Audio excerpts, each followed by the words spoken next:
Welcome to Nurses and Hypochondriacs, Andrew Porter, the psychic surgeon. Hi there, Celia. So happy to have you on. I mean, we were just talking before I started recording on how we've known each other for a very long time. We've never connected face to face, pseudo in person, I guess you can call it.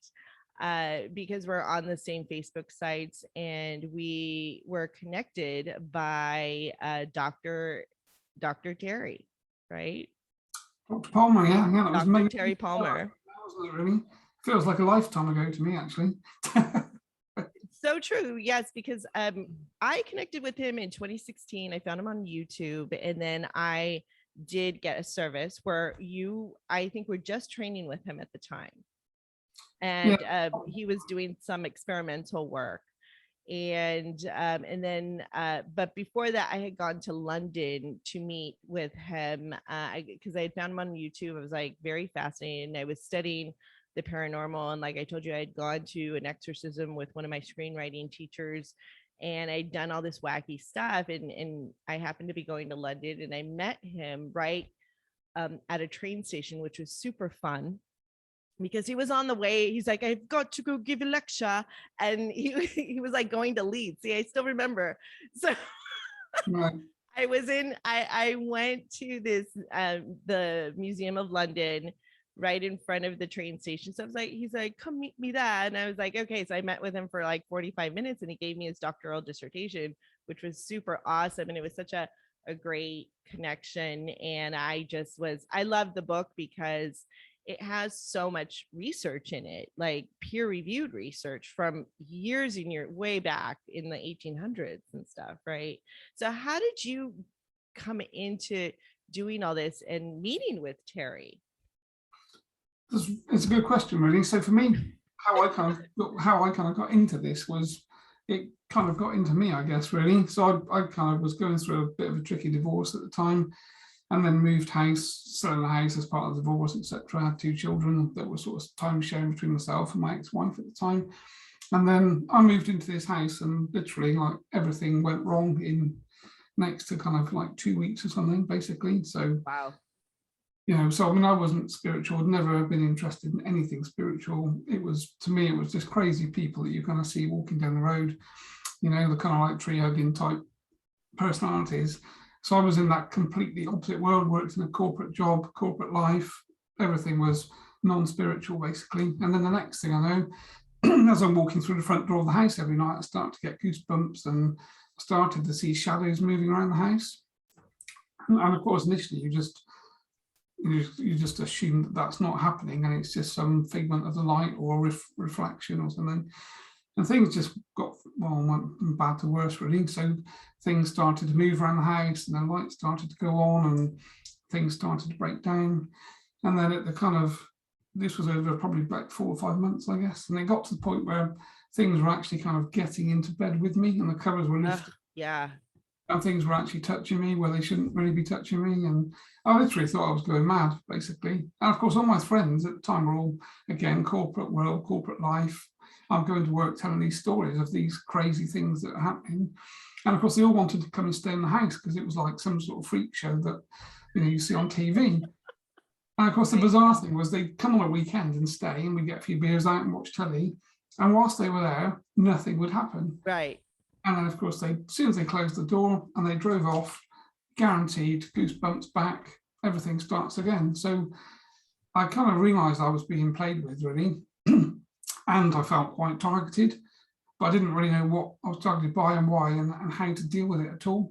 So I kind of went down quite a dark path for quite some time. So I didn't know where to get help, and I was pretty sure if I told the doctor of the things I was experiencing, they're going to lock you up. I'd be away in a white coat and a white van for probably the rest of my life. So I knew that wasn't an option. And the next thing, I kind of assumed that perhaps I could go to a church and speak to a clergyman, basically, because church is supposed to be spiritual, and I assumed that they'd probably be able to help, but I wasn't really convinced of that at all.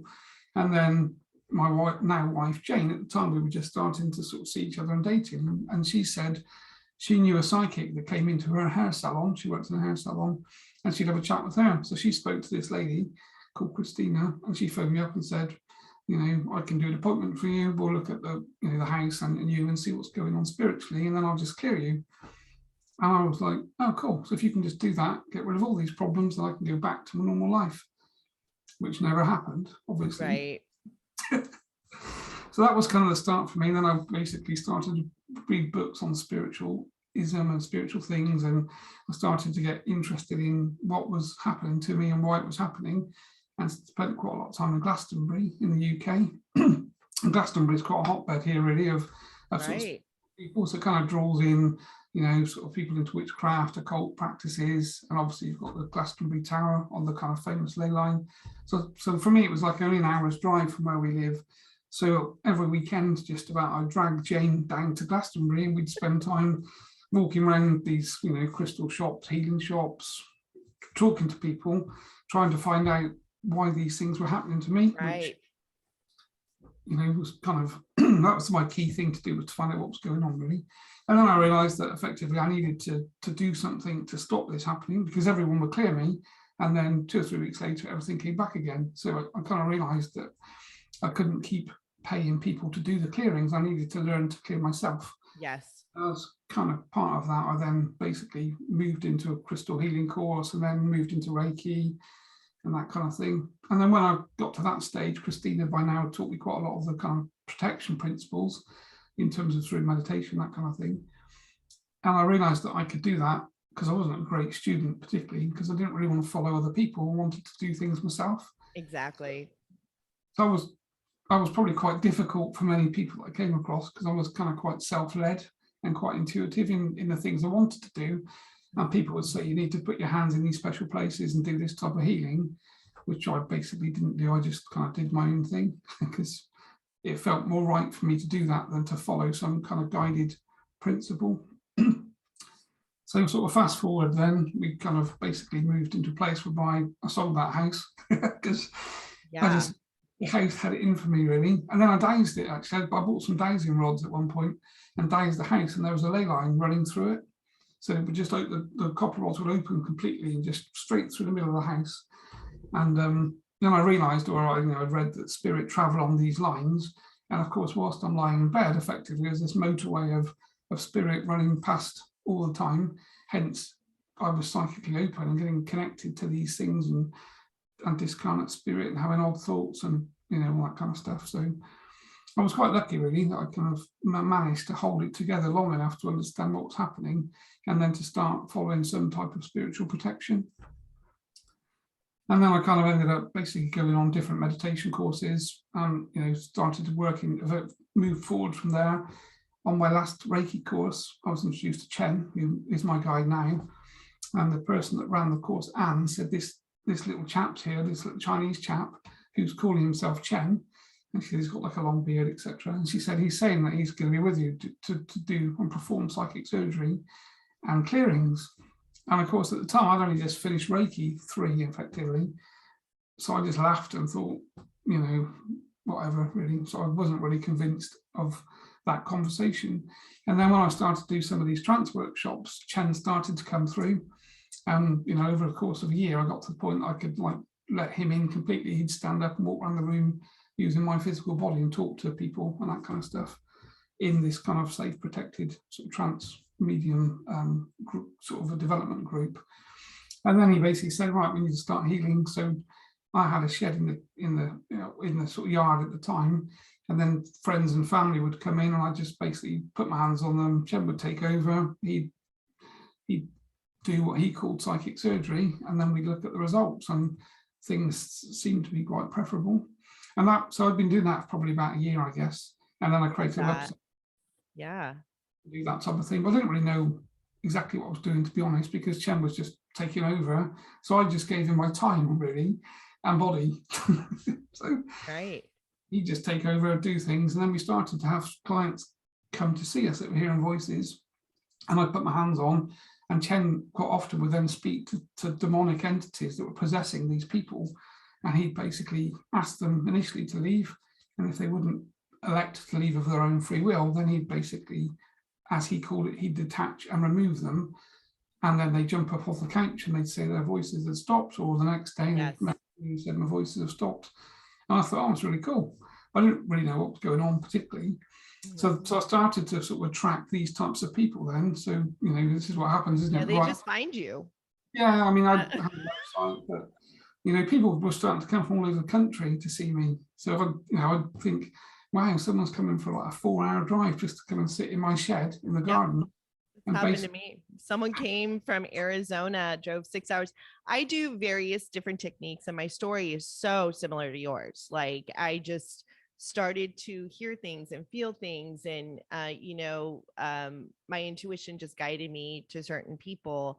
And like I said, within probably the last 6 months, like, it would just freak me out every time I would get a download or I would have a message for someone, and it messed with my energy, because I was just like, it made me anxious. And then until I got to that person and gave them the message, I call myself like the psychic secretary, it left, then I felt like myself again. So I had to really go through that. And in just the past 6 months, I've finally settled it in, even though I've studied this for a long time. And I've done some shamanic healing work with certain friends, and I do this too through my storytelling classes as well that I teach. Like, I had someone drive 6 hours from Arizona to California to take my very first storytelling class that I had ever taught in person. And I just was so freaked out, and he was a published author. And I was like, why is this guy coming to take my class? Well, it was really profound. He had this incredible pain going on. He had been in the military service, like he was a high ranking officer, and had to send in these women, and his higher ranking officer sent in this women into like a war type situation. And his higher ranking officer had told him, don't send the women in. So he went to the women and asked them, well, do you want to go? You are a soldier. And they agreed, and they ended up getting killed. So he had this pain body in him for so many years that was haunting him. And he said that he got this intuition that he needed to take my class. So it's like, and he had this release, because that's what we do in the class. It's a very open type of course. Like, you kind of do your own thing, and it's all about just releasing the story. And yeah, it was pretty profound. But it's interesting how they find you, so yeah. Let's go ahead. So then you just started to see patients. You channeled Chen. I know you wrote a book, right? Yeah, so at that point, that's kind of when I met Terry, basically. So I've been doing that work for probably about a year, I guess, working on people with intrusive thoughts, hearing voices. And then I had this contact form came to the website one day from this guy called, Dr. Palmer, who said that he was performing research and he wasn't particularly spiritual himself, although he was working with spiritual people. And he was trying to find somebody in the UK, basically, that he could work with and do some of this research on hearing voices.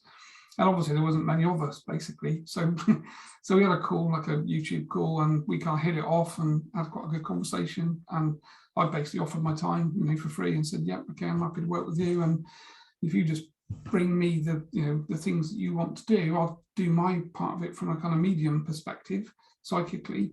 And then he was going to collate the information and obviously deal with the client. So for me, it was quite good because it was not time consuming, because he was going to upfront the time with videoing the client, talking to them, finding out the problem, and then not tell me anything. And then I would just connect with him to that person's energy, do a clearing, and then he'd connect to them a few days later and find out if they felt better, and obviously do the research, from that perspective. So it worked quite well. And then we ended up working together for probably the best part of sort of 7 or 8 years, I guess, now, really, or up until obviously he passed on New Year's Eve.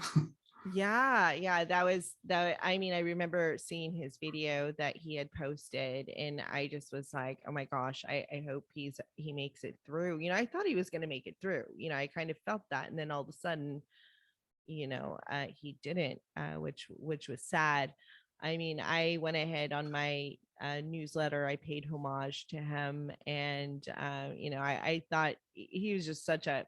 I really loved Terry. He was real quirky, I,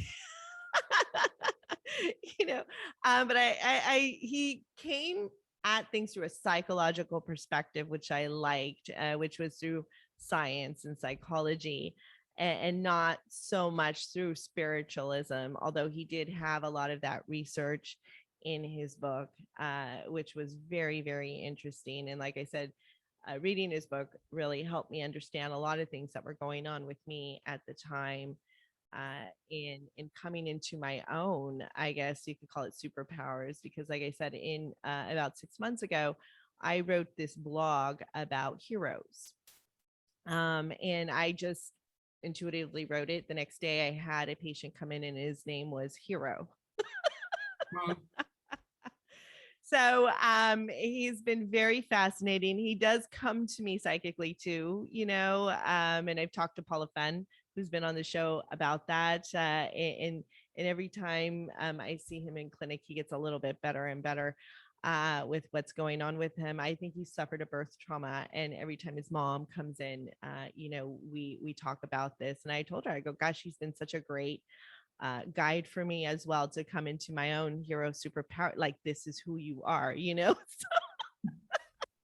I even went to one of my friends, because Hero didn't know his name, right? You would call him and he would not turn to his name. And so I asked a comic book friend of mine, what does it mean when the hero does not know their name? And they're like, oh, well, the hero doesn't know their name. They know their name when they come into their own superpowers, because their name kind of changes in a way. For example, one of there's WandaVision. And I guess when WandaVision starts to remember who she is and comes into her own superpowers, she's now the Scarlet Witch. So, which is very, very interesting. But yeah, so tell us more about your book. So was your book channeled through Chen then? And what is your book about? I haven't read it. I do want to buy it. yeah, I can send you a copy for free. That's fine. Oh, I mean, awesome. basically, it was channeled. So I got to the point that because I'd been through such a struggle really to try and find what I wanted was just like a book for dummies, really. So just spiritualism for dummies. So someone that's not spiritual, Yes. that gets turned on, like clearly you and I sound like we both did. But I wanted a book like just start reading, and within like 2 hours, kind of selfishly, I guess, get the answers to all of the questions that I kind of had. Because I would speak to different spiritual people, and I get different answers, and I read big, thick books, and each book seemed to contradict itself in different ways. And then I had questions about like the alien ET aspect and that type of thing. So I was quite frustrated trying to find just some very clear starting point information that someone new could get, basically. So I was talking to Chen one day. We were actually on holiday abroad, and he said, well, just start asking me questions. And if you write the answers down, you can write a book in sort of best part of a week. So that's what I did every day. Jane and I were on a holiday. I just sit at the end of a sunbed, basically, and I just connect to him and just say, right, what are we going to talk about? So he'd say, Love it. Titles channeling. So I just write like, 10 minutes flat out, everything kind of spelt wrong, just as fast as I could write. As I heard him, I would just write all this stuff out, and then we'd finish. And he'd say, okay, extraterrestrials, aliens. So we would then write a section on that. So in the course of doing that for a few hours on this holiday, I basically written this book effectively. And then, of course, when I came home, I couldn't read half of it because I'd written it so quickly and the spelling and grammar was so bad. I needed to obviously process it properly and write it up into sort of, a proper document. And then Chen said, right, there you go. If you would now add your personal part of it to the start, effectively, you've got that book that you yourself wanted when you came into this type of experience.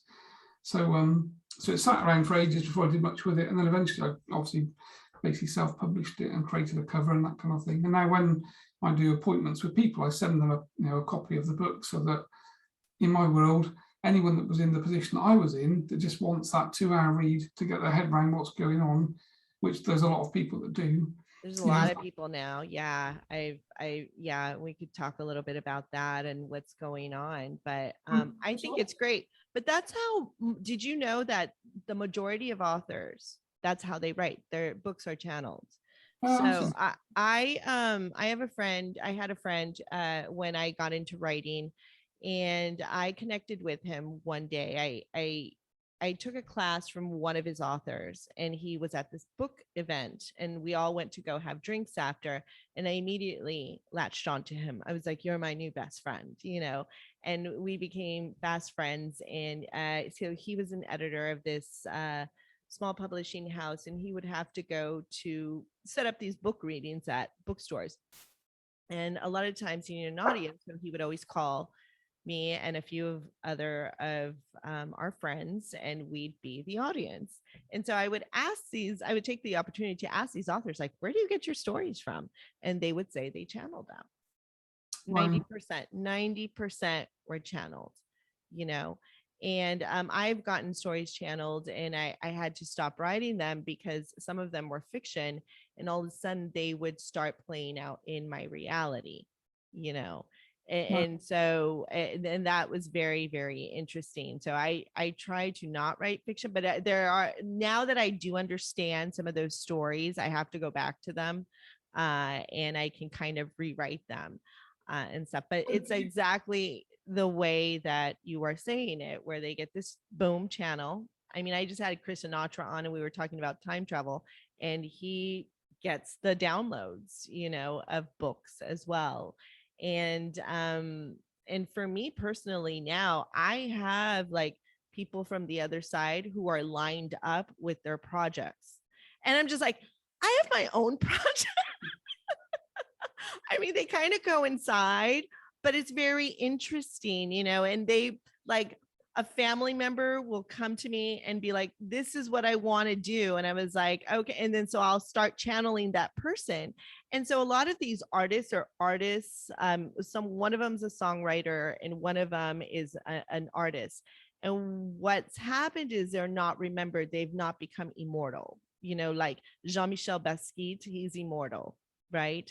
So, or Pablo Picasso is immortal, right? They're very remembered. So these artists, even though they were they were famous, they did well, they're not immortal. Like, nobody remembers them in a film, or their legacy is still not going on. Do you see what I'm saying? Which I find very, very interesting, and so yeah, but so but you are right on target. That is how most authors do their writing. Most musicians will channel as well, and painters too. Like, I ask a lot of painters, like, where'd you get that idea? I don't know. They just channeled it, came to them. So yeah, I think it's so interesting, because what you were saying that I find interesting then. So when you start to write a fictional story, I was thinking to myself, you're almost manifesting yes, that story in your real life, effectively, rather than it being a fictional life. Because I guess you're so focused on it, you're drawing those experiences in, aren't you? That I think so. Yes. Characters have, I guess. Yeah, pretty much. Let's go ahead and talk a little bit about ETs and alien implants and such. Because I was trying to get a ufologist on the show. I've contacted, they're difficult to come on. And I think it's because they think I'm going to make fun of them.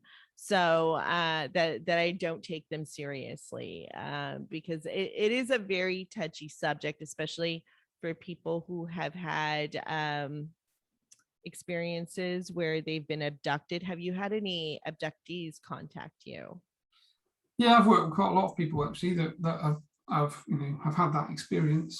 And again, they kind of suffer in the same way that I did when I was having, things getting into bed with me, and the bed was moving at night and this kind of stuff.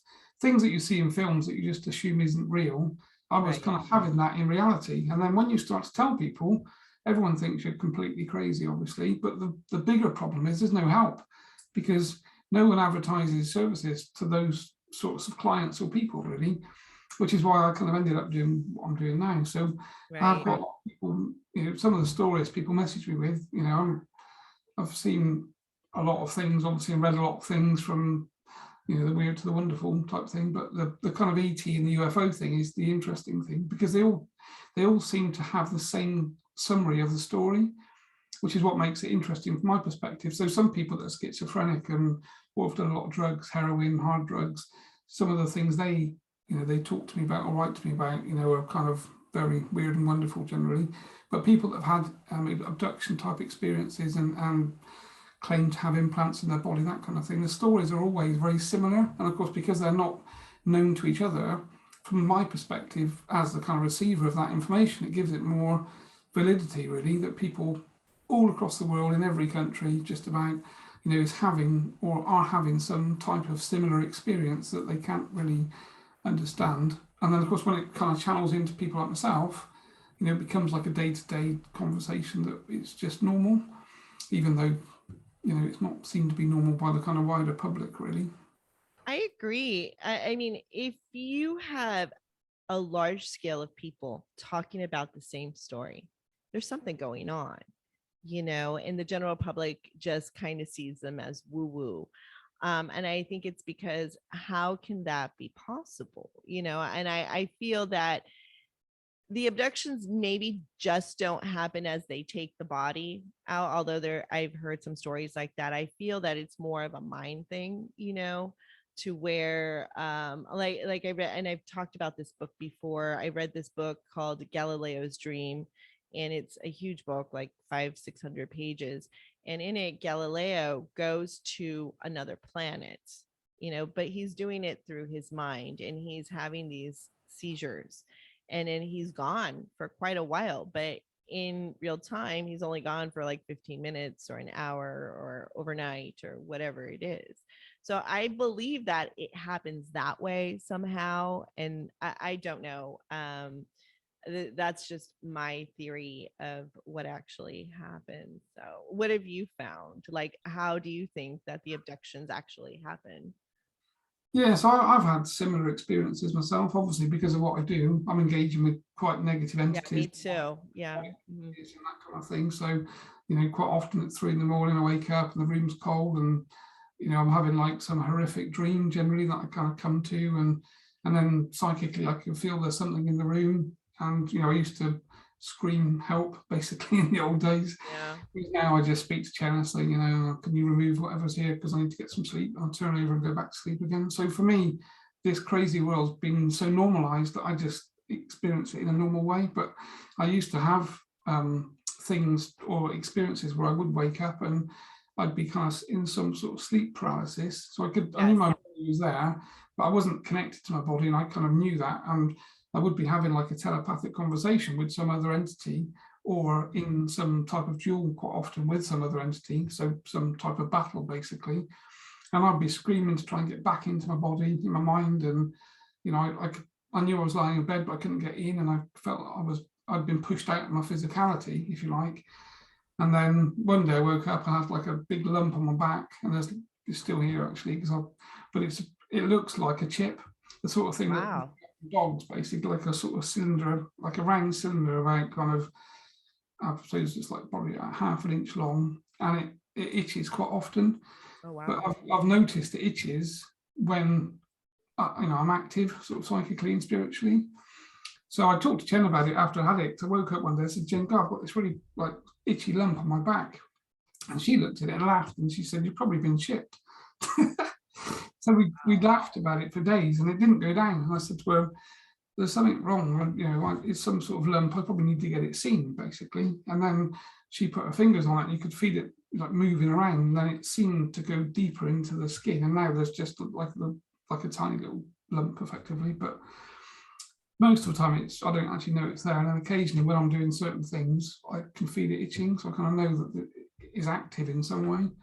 But again, I don't really talk about it too much. I spoke to Chen about it and said, can you guys take it out? And he just laughed and said they'll just put another one in. Right. So, right. I think that the ticket is to deactivate it, and I don't know, that just came to me right now. So. Of course, it's in the very place that the one place on your body you can't get to is on the back, just behind my shoulder. So I can't, with either arm, I can't get to it basically. So it's quite cleverly placed there. And, like you say, he's, which, Chen's opinion is it's benign in that it's more of a monitoring type device as opposed to to anything else really. So it's been in now probably for 15 years. Oh, wow. Yeah. So I want to talk a little bit about psychic attacks, witchcraft, voodoo, and things attacking our etheric field. Because what I have found in my studying and working with people is that something is very profound, like just implantations of words. For example, like men that I have dated, I'll give you this example, and they were with a woman who was probably didn't have the best intentions with them. Either they were married or not. And they've gotten away from these women, but psychically, these women are way deep down in their subconscious and they have a pull. Like it seems like these men, once they're away, they're happy, but then another woman comes in the picture, they start acting very, very strange, and one of the guys that I was dating who was he did help me a lot with this awakening and stuff. I had gotten more telepathic, and I started to really amp up my learning of what was going on with me, because the energy that I had with him was so profound, and I could feel this other woman's energy and something going on, and I would get these downloads intensely. So what was happening was he was very disconnected from his higher self. So I was getting communications from his son, who was very psychic, his higher self, and I knew something was going on with this other woman, and I had given it to him in a series of letters, that of downloads, and I'm like, here, these are for you, they're not really from me, there's something going on. And he confirmed a lot of what was in those letters, which was pretty wild. Although he could not see like either this connection or witchcraft that this woman was doing. He's like, how could she, and why would she? And I was like, I don't know. It's just a download. So yeah. And it is affecting me. So this is no longer good for me, energetically. So let's talk a little bit about how that works, even with somebody you've been connected to. Yeah, I think it's a great question, actually. So I'm obviously dealing with this on a daily basis effectively. So for me, it's kind of like there's two different kind of roads with this. One is what I would term as the calling aspect. So when you've had a relationship with someone, especially a sexual relationship that's very emotional, you're very connected, you've spent time together, that kind of thing. Obviously, between the pair of you, you have an energetic connection that, we could call a cord effectively, or the way that we term it spiritually is you're corded together. And via that cord, obviously, energy flows effectively. So if you've been with someone for quite a long time and your relationship's very connected and quite deep, if one of you is feeling upset, generally that energy will transfer to the other one, and you get this transference type thing happening. And the same with thought patterns. So if you start to think something, the other person can think the same thing or know what you're thinking. So you kind of get very connected. And then, of course, when that relationship ends, that cord isn't broken. So you both go on to meet new partners, have new lives and do different things. But effectively, you've still got this energy transferring between the pair of you. And generally, of course, if the relationship ends poorly, there's quite a lot of anger and negativity. And therefore, those thoughts obviously get transferred between each person. And then, of course, if you come into a relationship with that person, so if you're a woman that comes into a relationship with a guy and he's got a negative relationship with his ex-partner or ex-wife or something, she's then thinking negative things of you, or you've taken thought. Then, of course, that transfers to you. So now you start to be attacked, basically, but through thought, really, as opposed to proper witchcraft. So that's the kind of the cording aspect of it. And we basically clear and remove those cords from people. So you can kind of remove those old connections that have been in your etheric field for most of your life, generally. And then, of course, the other aspect is proper occult practice. So witchcraft, voodoo, black magic, that kind of thing. So that's when people are kind of all, know how to use energy in an occult manner and do some type of ritual, basically, to either send negativity to your etheric field, in which case it can make you ill, or you start to feel ill, or just have odd thoughts. Or if they're kind of like a practice, occult practitioner or practitioner of magic, a lot of those have entities in spirit that they actually work with, and they basically send to you. So effectively, you know, an entity arrives in your bedroom at 3 in the morning and starts to put bad thoughts in your mind, or give you bad dreams, or starts to ask, you know, put thoughts in your mind about, you know, doing bad things to yourself, you know, just intrusive thoughts, that kind of thing. And of course, the more energy that practitioner puts into that connection, that, you know, these entities are coming to you all the time, every day, every night, and your car breaks down, and then your white goods fail, and things go wrong in the house, and you start to feel like you've been attacked with some type of, you know, occult practice like witchcraft or black magic or something. And then, of course, as soon as you know that's happening, you know, most people feel frightened and fearful, so their vibration drops. And then, of course, they attract more negativity. So the whole thing starts to snowball, escalate in a kind of negative way. And, you know, we find, well, obviously, again, we're dealing with that every day, but, you know, certain cultures around the world, the whole cursing thing is very big, which is odd. And the other odd thing I've found, to be honest, is it's normally families that do it to each other. Yes. You kind of assume that it would be people you don't know, or, you know, people that you work with or something, that go and pay, you know, an occult practitioner to send you some type of negativity or bad luck. But generally, it's families that are doing it to each other through jealousy. Generally, especially, you know, it's so true. Another thing, so this is something that was happening to me for about a year. Like, I would drive to my home, and every time, I mean, I knew I had to sell this place. The inside of the home is very warm, and people who come in, I'll say that, they're like, we really like it here, you shouldn't sell, it's so great. And I'm just like, well, you know, I do a lot of clearings and stuff, especially before people come and when people leave, and I'm always, you know, really working on the energy of the indoor of my home. But so for about a year, I was feeling very weird. Like, I was in a bad marriage, and I didn't understand why, because I'm single. And I would come home, and I wouldn't want to come home and be home, because I felt like I was in a bad marriage. You know how when people are in a bad marriage, and you know, and I was like, is this just kind of a regressed memory from when I was married? And I was like, no, I would still go home. I never felt this way when I was married. Like, I would never want to go somewhere else. You know, I would go home and try to resolve the issues that were going on, you know. So I was like, this was very foreign to me. And so I would just I go, maybe it's just because I'm unhappy where I'm at, and I need to make a shift, and I'm having problems making that shift. So I would just spend time like exercising, not coming home until, you know, later in the evening. And it wasn't until I really started to look at what was going on. Well, it's the people next door. There's something going on with the neighbors' property. I think it lands on a ley line, and it affects me, but it's everybody who's moved in next door has had a very caustic relationship. Like, there's a lot of drama that happens, you know. There's a lot of slamming doors, a lot of screaming, a lot of children crying.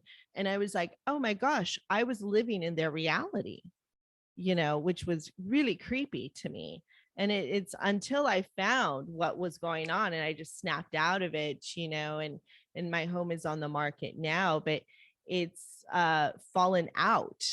Like, the first buyers pulled out, and it was because of it, like a water issue, which has been resolved. But now it's still on the market and stuff. But I'm like wondering if it is a ley line or something, or like, if people are having issues like this, what can they do? I mean, the first thing that I know is once you come into awareness, it just breaks it, you know. But then I did some research on the people who live next door, and I found an inversion of a photograph on a Facebook site, and the woman who lives there has like 30 names, which was very bizarre. And so that is, and from my research, because I used to do a lot of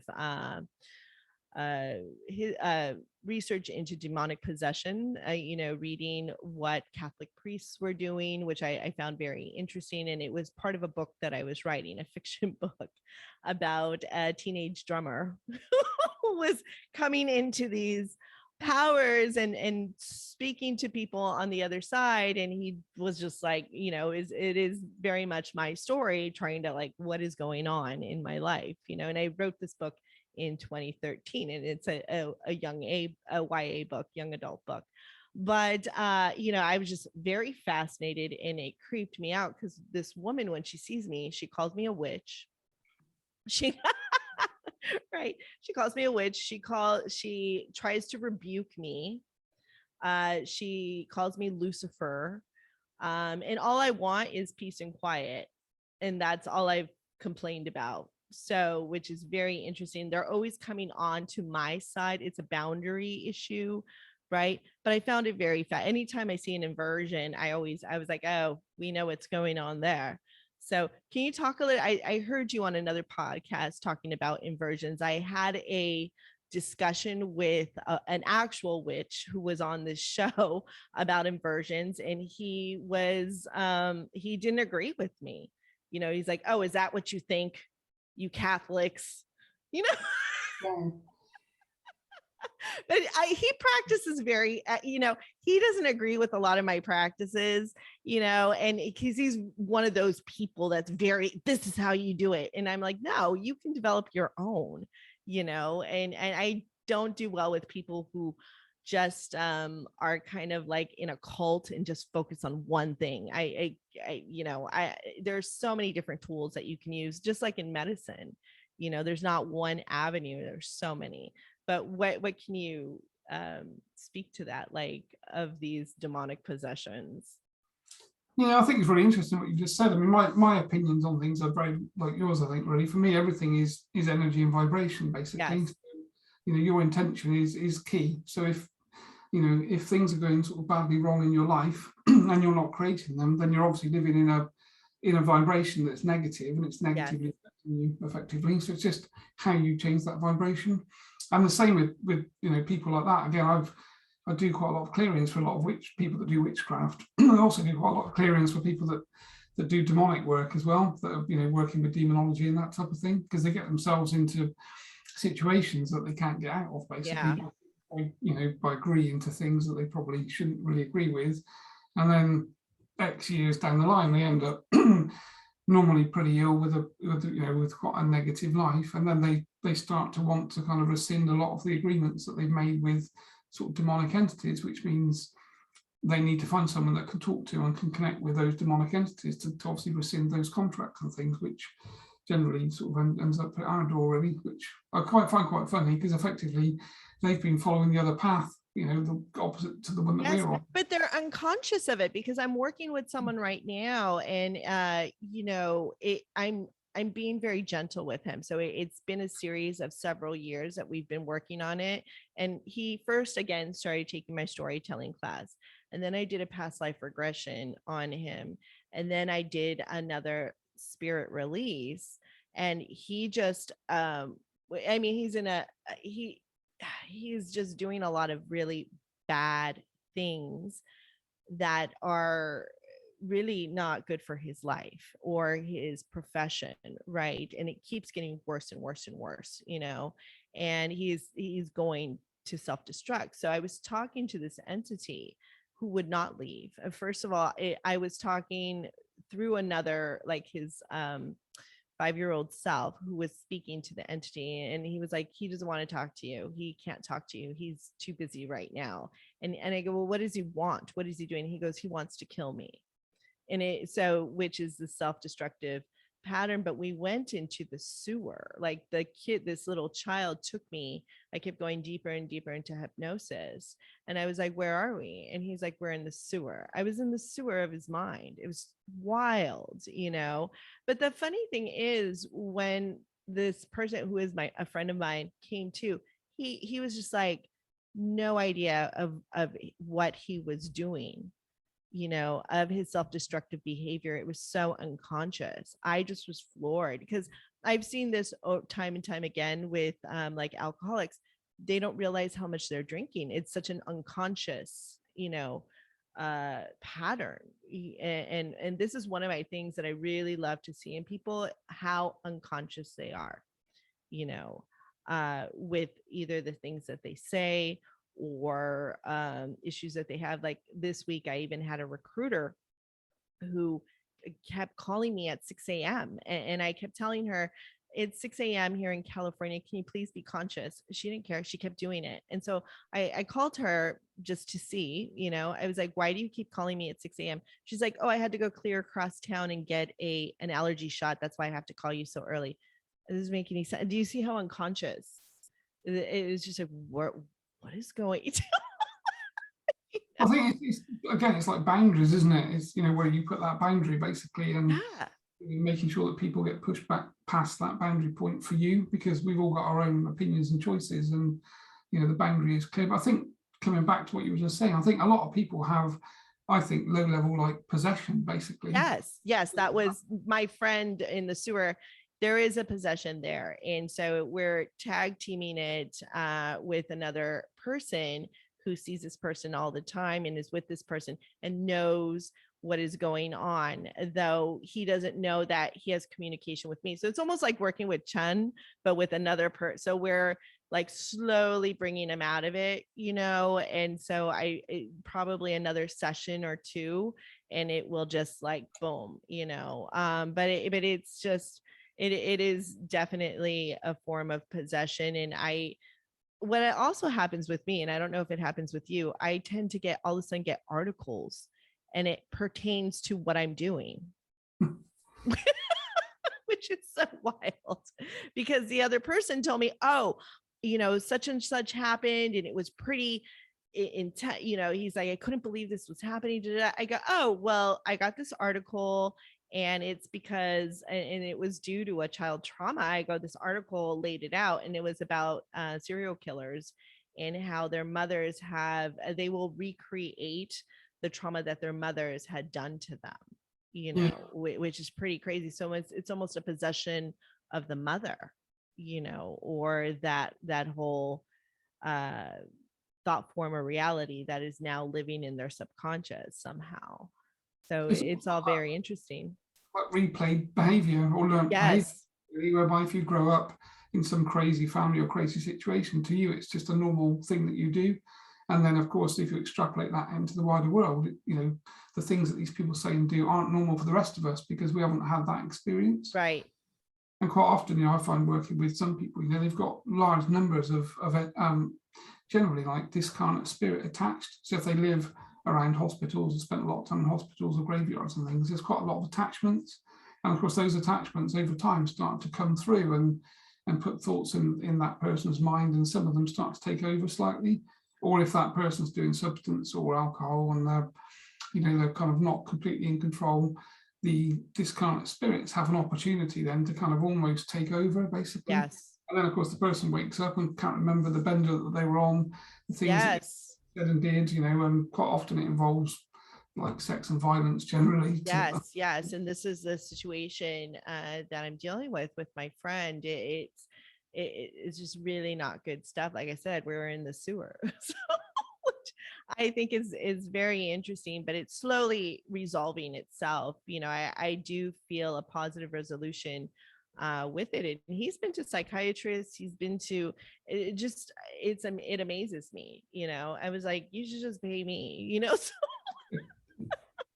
I'm doing it more as a friend, and I'm learning, and then we do have barter systems within our friendship of stuff. But yeah, like you were saying, I did do a spirit release on one of my secretaries who had the spirit of her deceased cousin from when she was 21, and her cousin had gotten her a job at this school, and her cousin was very well known at this one school. But my secretary ended up leaving because she wanted to pursue a different path in healthcare. And so she felt such guilt for the longest time. And she kept talking about it, and she kept having these dreams over and over again.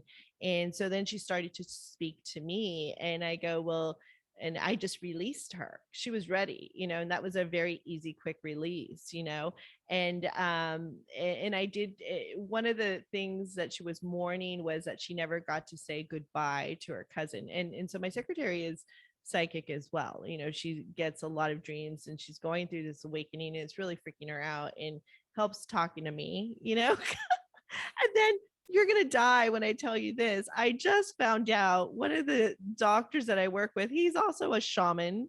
He's 79. He's from Bolivia, and he just wrote a book in Quechua about ayahuasca, the true way a Quechua Indian from Bolivia does ayahuasca, which was amazing because he always has a lot of very interesting books in the office. And he's like, yes, I leave them here for you guys to pick them up, So, and he had left his book for the secretary. And he goes, did you see my book? Did you pick it up? And she's like, well, I looked at it. I didn't want to touch it. So he was like, I left it there for you. Yeah. Isn't that pretty amazing? So, and we sat there, we had this whole discussion. Another thing that was going on with her, which was very interesting, she's living another parallel life. She's like, she keeps having these dreams, but she keeps manifesting these symptoms now, right? She had had this situation where she had a dream of a miscarriage and there was a lot of blood. And so we were just kind of talking about what was going on. And all of a sudden, in about a week or so, she developed a breast abscess, which was very, very interesting. And that's what happens sometimes when you do have a miscarriage. You can start lactating and develop mastitis. And that's what she had, which was wild. So I was just helping her bring those two realities together and get more grounded, and so I gave her some techniques too, which are very easy. It's like walk around barefoot, eat more like grounding foods, like root type vegetables, and stuff. And do more meditations, just internal stuff. And she had told me, she goes, I don't know who I am anymore. I go, I go, well, you just enjoy the process of figuring out, they call it the dark night of the soul, existential crisis. I go, just enjoy figuring out who this new persona is that's coming out of you, and be very grounded in as conscious as possible. And I go, and you have me as a resource, and you also have the doctor. He's a little bit way out there. He's living in a way other reality. So he's hard to understand sometimes when he gets into these tangents and talking about stuff. I go, I'm much more grounded, and I will, say yay or nay or whatever. And if you need to see a psychologist, and you need to see a psychologist and stuff. But I go, you are perfectly fine. Her daughter is very, very psychic as well. And one day I bought her, this is a funny story, I bought her a Happy Meal. She asked for it, and I love the way she asked for it, and I felt very connected to her. So I was like, I'm just going to go buy it for her. Well, I went to a cafe, and all of a sudden this woman goes, would you like this quiche? And I was just like, no. At first I said no, but something told me, no, you need to accept the quiche, because I had already eaten. So I accepted it, and I go, oh my gosh. So I called my secretary right away. I go, I just got a pay it forward from your daughter psychically. I go, this is a trip, And so, and then she had told me other things that she had done where it was very similar, where she had gotten things for free, which is whenever she was with her daughter. And it's kind of like very magical and very like sweet and stuff. But yeah. So have you worked with any psychic kids? Have they come to you? The pediatric hypnotherapist I had on, Dr. Ambar, he told me like these kids just find him, either their parents will bring them in. I mean, my patients ask for me and they'll come in, or sometimes if I'm no longer at a certain clinic, all of a sudden I start getting phone calls. Oh my gosh, I'm so glad I found you. I mean, it's pretty easy to find, I think, but it's interesting. Yeah, I think for me, mostly it's parents really that find me. So their children are going through generally some type of difficult, psychic/spiritual experience, normally bad dreams, seeing things in the house, that kind of thing. And of course, the parents aren't able to associate with the conversation at all. And then eventually, they obviously talk to people or find me on the internet. Or, when you're looking, you find, don't you, effectively. So, quite often we get these kind of appointments booked for young children. And I just connect to them. You can see that quite a lot of them aren't embodied, really. So it's almost like they've had Right. experience, and they're not physically, the spirit isn't co-located back into the physicality properly. So they're kind of, walking both worlds, as you just said, really. Yes, and that's my hero patient. He and he's slow. Oh, I'm getting goosebumps as I'm talking about it. He's slowly, I could see every time I see him, he comes back into his body, which is very, very interesting. Yeah, and it's a lot of the ADHD kids as well that are not living in their bodies too.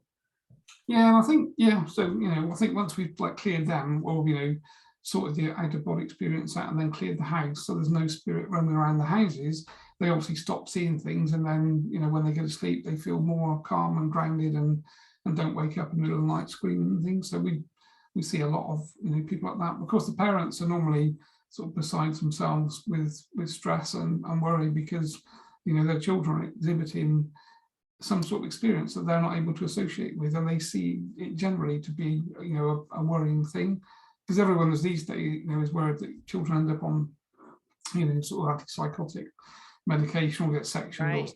Or so, as a parent, when your child starts to talk about these things, that they're seeing things and things are happening to them that the parents aren't able to associate, then obviously it's, it's a pretty scary place to be, really. So true. Is there anything else you'd like to talk about? Any interesting stories that have happened to you with clients? Or let's talk about protection. I think that's a good one. Yeah, so protection, really. I mean, I always think now, I look back at my schooling and think I was never that interested at school, really, because I realise now that the subjects that were taught were uninteresting to me and my personality. So, I sort of played football, messed about with sports, and didn't do particularly well at school. But, because I wasn't really interested in the topics they're teaching. But I look back now and think, everyone should be being taught spiritual, protection techniques, really, because we're living in a physical world that we can see with our, five senses. But those of us that, are spiritual realize that there's obviously this spiritual dimension that is co-located into the same vibration and frequency as planet Earth, and therefore there's hundreds of entities and other spiritual things around us all of the time. And those entities and other spirits can interact with us in ways that we don't understand and we're not really taught about. And the spiritual protection practices are pretty easy, really. When you understand it's everything's thought, really, and it's vibration. So trying to keep the vibration high, as you talked about earlier, with sort of food, the right drinks, that kind of thing, grounding yourself. And then just doing I do a daily meditation in the shower. So I'll have a shower. Normally, it takes me 10 seconds just to put myself in a protective bubble, just do a sovereignty check to make sure there's nothing attached to me. And then I know that I am sovereign, effectively just me. So there's no entities or discarnate spirit or anything else attached. And then I just, basically, I normally connect to Chen, and we have a chat whilst I'm in the shower about the day, what we've got to do, things he wants me to do, which there's normally a list of things that I'm always working on, or projects that we're talking about and things like that, really. So for me, spiritual protection is more important than, than physical protection to a certain degree, because of what I do. Obviously, I'm involved in it on a daily basis, but the key is it's not difficult, and it's, it doesn't take much time. But again, no one's taught this stuff. So you end up in these situations whereby, people are having intrusive thoughts and feeling anxious and depressed. Yeah. And a lot of it's because, there's a spiritual source to the problem as opposed to a physical one. And if people were, more adverse with more sort of connected and understanding psychic and spiritual protection, then, your life changes overnight, effectively. So true. I've had to say, okay, like I said, with that situation, with feeling like I was in a bad marriage, now I have to really go, okay, is this my thought, or is this coming from somewhere else? Because I also study consciousness and reality shifts and how people will create a reality for you, and you're just like, wait a minute, that is not my reality. And sometimes you can get kind of lost in another person's thought form or another person's reality, and just start following it unconsciously if you're not careful. So and it just takes really being conscious and kind of snapping yourself out of it. I'm writing a book about it, but it's just really, really interesting how I just started to see those things. I was just like, this is like I said, my home. Like this woman that lives next door to me, she controls everyone in her household. And it is chaotic. And then she tries to control me. I was like, I'm not part of your household. I'm hardly ever there, you know. And when I am, it's like I don't. I just tell people like, oh, you're being too loud. Can you just go away? You know. And is very very interesting. But yeah. So you talked about being sovereign. So how do you ask? You asked like 3 times. I heard one of your, and I remember with Terry, you ask like, am I sovereign? Like 3 times, and you, whatever you hear in your head, yes or no, correct? Yes, it's just connecting to your higher self, really. I mean, what you just said is exactly how I live on a daily basis now. So I'm in complete control of my thought process and feelings and things, because I spent a lot of time doing that effectively. So as soon as a thought comes in that I know isn't mine, some crazy thought comes in, or intrusive thought, or just something odd, immediately my kind of red flag system pops up, and I think, no, that's not, I wouldn't say that, I wouldn't think that, that's not part of me. Right. So immediately I go straight into, quick visualization of popping myself in a bubble, putting granny boots down and things, and then basically connecting to my higher self and just doing that. Am I sovereign? Yes or no? And when I ask that to myself, my higher self, I get, like yes. So I should get yes, yes, yes immediately. And that takes like about 2 seconds to do that. So it's really quick. And of course, the more you do it, the faster you get, and then the more you know it's right. So as soon as I get a no, I think, okay, there's something attached or connected to my energetic field that isn't mine, basically, therefore it's going to be negative, because obviously it's not me. And then just do like a visualization to kind of like, well, different types of ideas just onto how to detach it. So I kind of use like I just do different things on a daily basis to make things interesting. But I'll grab like a sword of light and I run love that. that. The sort of light. Yeah. Archangel Michael. Yes. Uh-huh. Like an image of myself with the intent Right. to cut away and detach anything negative, and then re-perform that sovereignty check. And am I sovereign? Yes or no? 3 times. And normally I get 3 yeses, and it's like I know that there was something small that tried to attach. And occasionally when I talk to Chen, when I hear him answer, I always ask him 3 times, are you from the highest light? Yes or no? So that's my authenticity check with him, which he needs to pass to talk to me. So I need to get 3 yeses at that stage. And then when he provides me with 3 immediate yeses, I then ask him to show me 2 pictures that we've kind of set up as a password almost. So obviously he then puts those images in my mind, and I know that I'm talking to him, and then Yes.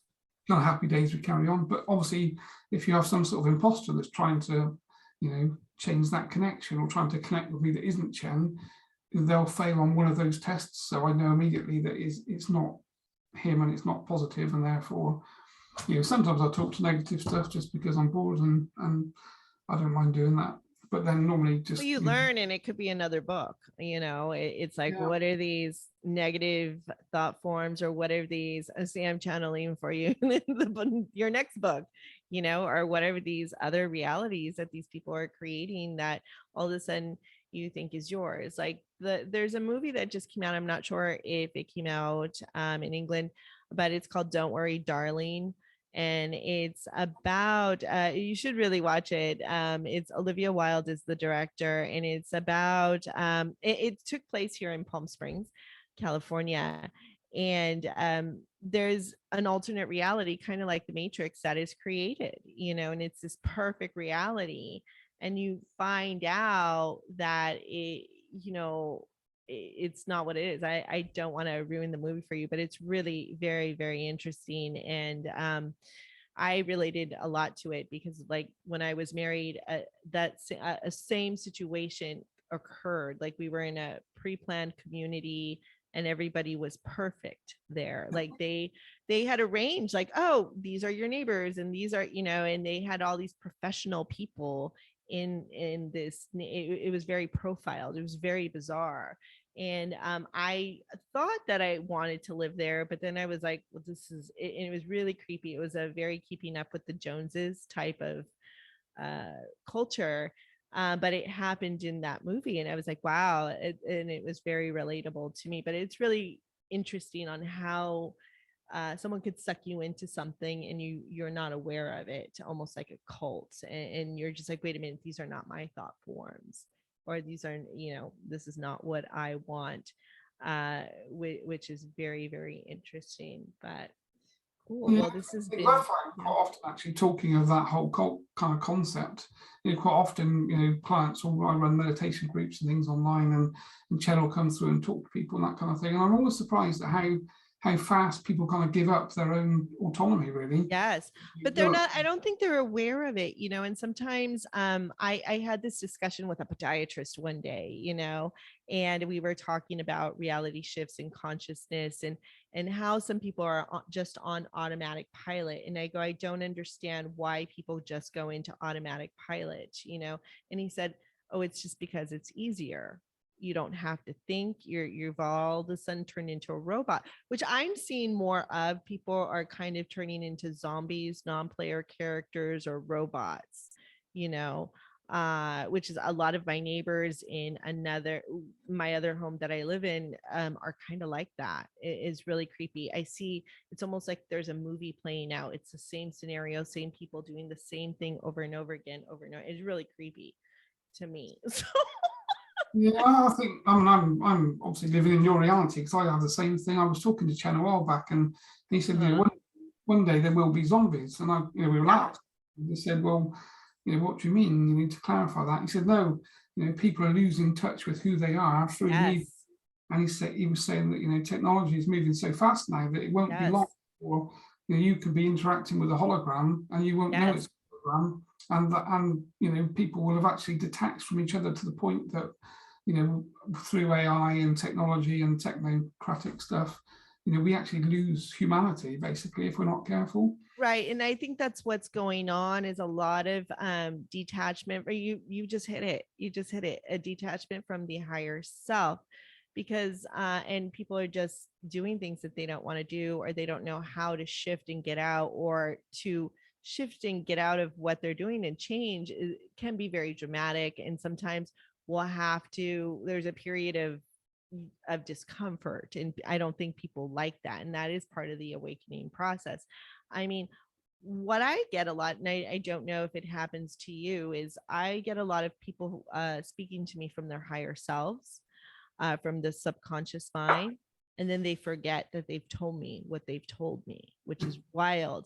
And a lot of the times what they're telling me, it's a clue to something, either something that they can't do or don't want to do, or and so they give it to me. Like I told you, that's probably going to be the title of my book, The Psychic Secretary, because then I start to research it, and all of a sudden these synchronicities will start happening. And I'll share this one story, which is very fascinating. If you do you still have a little bit of time?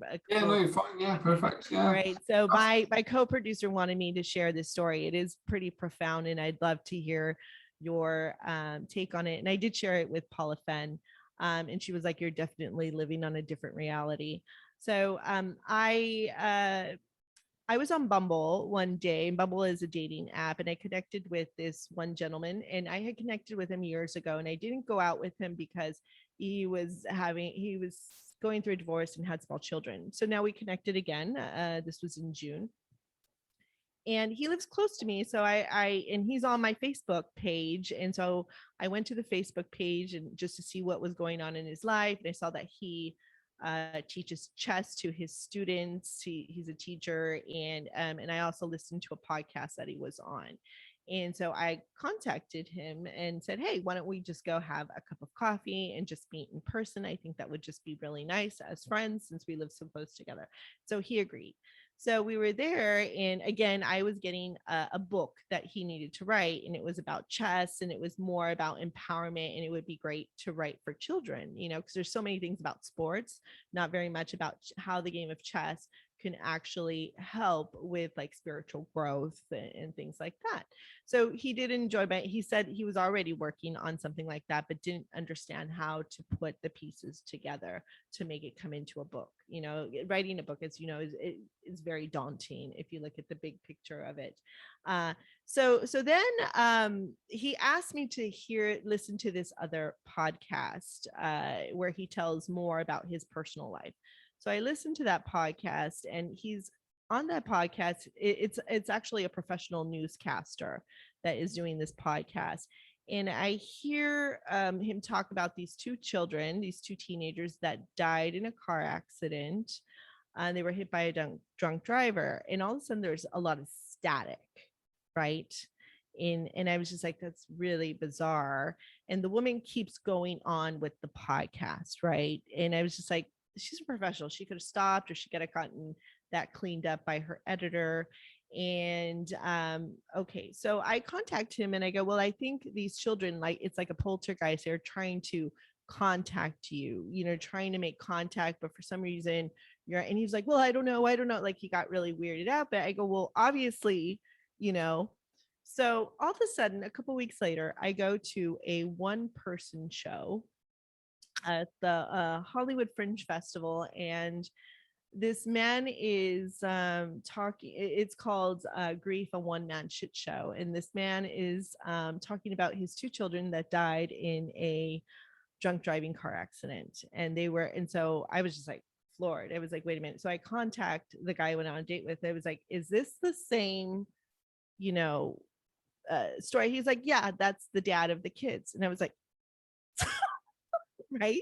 And I had gone to a bar right before the show that's next door to the theater, and there was flyers for the show and flyers for other shows that were going on.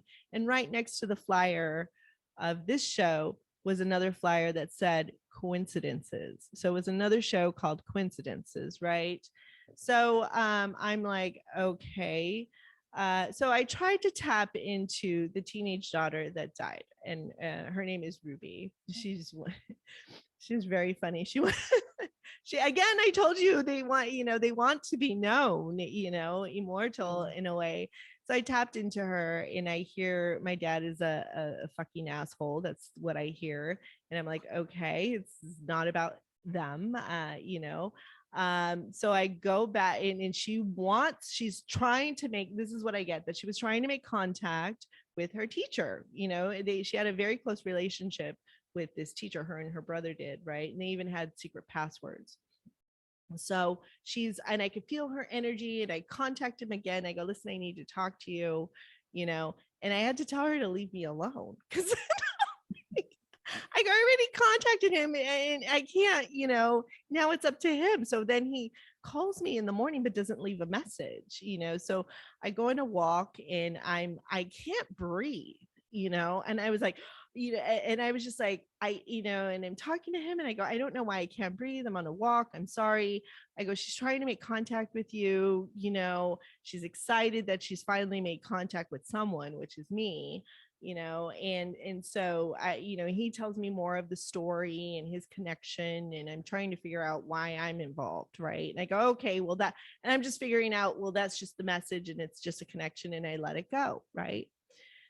So then I go to my Palm Springs clinic, and I'm talking to my nurse, and I'm telling him my wacky stories, and he goes, were those kids in a silver Prius, and did it happen in 2019 in Joshua Tree? And I was like, yes. Well, he pulls up the case, and he goes, well, the woman that killed them, who had like 3 prior DUIs, and there was a warrant out for her arrest, she used to bring her children to our clinic. Okay. Not only that, like her mother used to do our billing. And I was like, what? I was just dying. So he pulls up the case, right? And we find out this woman had not been tried. Like this happened in 2019. You think she'd be in prison. She's still in jail. They haven't tried her case. They keep delaying it every 6 months. And we were just floored. We're like, wow. Isn't that profound? That is amazing, actually. Amazing story, isn't it? It's right? kind of that whole like synchronicity thing, isn't it? You're kind of connecting into almost like the future and kind of bringing that back. Yes. Well, not only that, in April, I had gone camping with a guy I was dating, and we went camping in Joshua Tree. and I left early in the morning to go back home to drive to Palm Springs. And I went to, so they died at a Circle K. And I went to the Circle K and I had seen this monument. This is before I even knew the story. The story happened in June. This was in April that I go and I see this monument. And I was just like, oh, how sad, I wonder who these children were. And I asked that question. So it's almost like, did I create the story? Isn't that pretty fascinating? Did I actually put things in motion? Or I mean, it's just to like, how am I involved and why, and what, and I had written to Paula Fenn because I was like, I don't know what my part in it is. And she goes, well, try to ask her. And I go, well, I get this immortality, and sure, I'll put you in my stories and I'll talk about the story, but also this morning I was reading that in Riverside County, which I think is Joshua Tree area, that they have cleared over 200 criminal cases because the justice system there cannot, they don't have enough judges to process all these criminals. I just was floored, and so I have to go back and do the research to see if this woman has been tried. My idea was just to write the DA and the judge and tell them my story, like, come on, it's just process, bring justice to this case. It's just pretty wild. Has anything like that ever happened to you? No. Not really. I mean, that is quite a fascinating story, isn't it? I think, when you connect, when you reach out in the way that you did, obviously psychically you're connecting to the deceased spirit of that, of those children or whatever. So I guess when someone reaches out and connects to them, then they're going to follow and connect with you, aren't they? And right. I think that's what it was. It's not the brother so much. It's the Ruby. It's the teenage girl. But she was also a writer. She was also, her parents are in the movie industry and stuff. But she, and it sucked that this was her third death experience. So she had 2 prior near death experiences. So unfortunately, her teacher told me that, she had a suicide attempt and she was finally, doing much better, and this had to happen. Do you know what I'm saying? So it's almost like it kind of shows you it's probably part of her path, wasn't it, really, right. before she came in. So I think it's that whole energy follows thought, isn't it? When you start to think about things, when you think about people that have died or how they've died, potentially you are reaching out to the other side. And if they're in a reciprocal kind of state, then they connect with you. And the next thing you're having a conversation with them, and obviously right. that own path, really. So you kind of like almost manifest that story yourself, which sounds like what you've done there, really, to me. Yeah, when I saw and that's what I was thinking when I saw the monument, and I thought, who are these kids? And it just, the story just started to unfold right in front of me. And then it had that personal connection where with the clinic and everything, which was pretty wild, and how my nurse knew the story already, which was just like, okay, this is a little bit too much. So yeah, I mean, if you think about all of the people in the place that you live, of all the millions of people, the chances of that are kind of, 1,000,000 to 1, aren't they? Right. I mean, it's not a coincidence as such. So yeah, I mean, it is pretty interesting. So now I just, like I said, with the whole hero story that I told you, I just accept that this is who it is, and and these are the writings that I need to be doing, and I'm good with it and stuff, and I've known how to, like you said, am I sovereign? I've known to control it a little bit, tell them to leave me alone. I do need my own life and my own energy and such, but yeah, it's all very fascinating. I think that's a really good point as well. That's the whole point for me about the whole spiritual protection conversation, really, is that when you're connecting to other deceased entities, whether they be positive or negative, and other discarnate spirit, if you're not careful, your personality in life kind of blends into theirs. Yes. And then you can start living these like dual realities and not really connected to your own family and your own life, particularly. And And that's what was happening to my secretary. She was living this life and she was fighting these urges that were not hers, you know.